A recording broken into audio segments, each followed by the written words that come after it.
Trying to commit bigamy? Think again, motherfucker. Now, when I met CNT Face, my ex, he was ideal. He was what I thought I needed. I believed I loved him and that the fairy tale was real. We met by random chance, both many hours from our homes, me whilst running away from a situation at home, he while a planned trip abroad. I ended up in Europe within a month and we married about 10 months later. All good, right? Well, it was.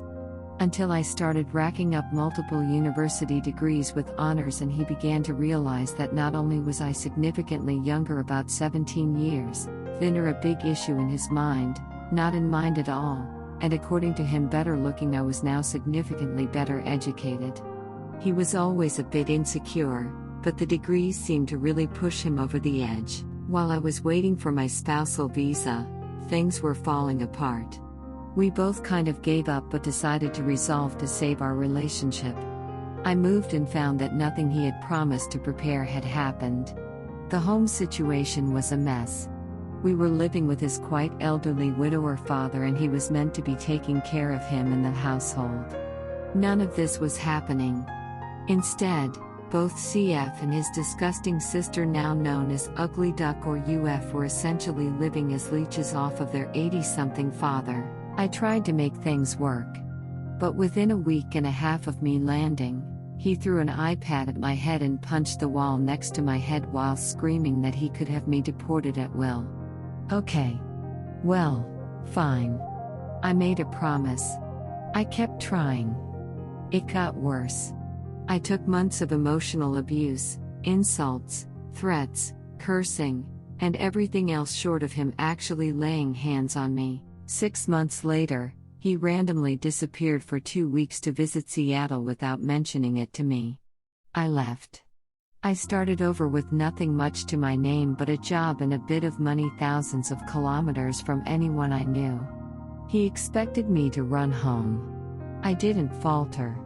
I blossomed. About a year later, I met my present partner, who has been the truest and most loyal partner I could have wished for.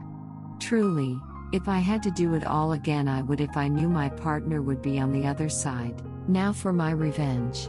I happened to find out that he had a new girlfriend that seemed very serious and noticed she had mentioned wedding planning on social media.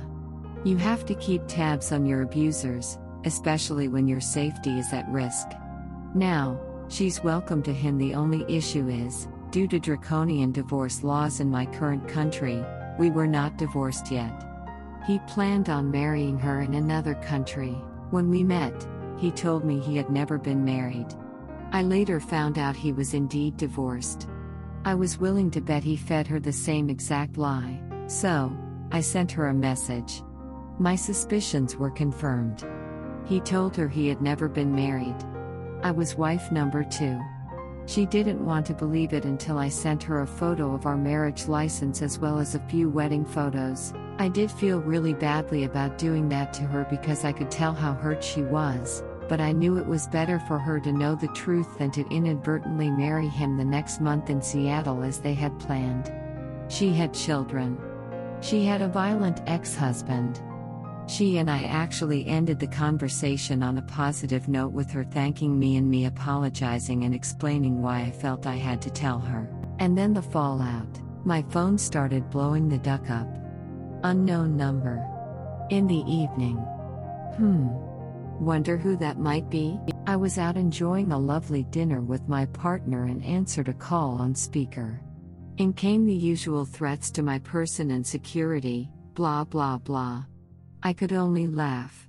He didn't know where I was, nor was he getting past my partner. I could finally relax, knowing I was safe, after months of night terrors, and then, I have lost the love of my life because of you. She has left me and thrown all of my things out of her home. People, I lost it. I could not stop laughing. It was poetic.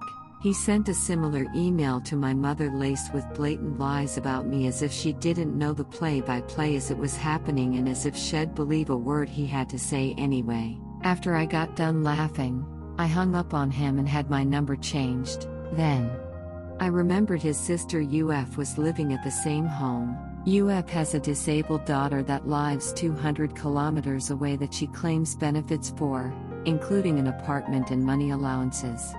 She then sublets the handicap-accessible apartment to her boyfriend illegally whilst leeching off of her father.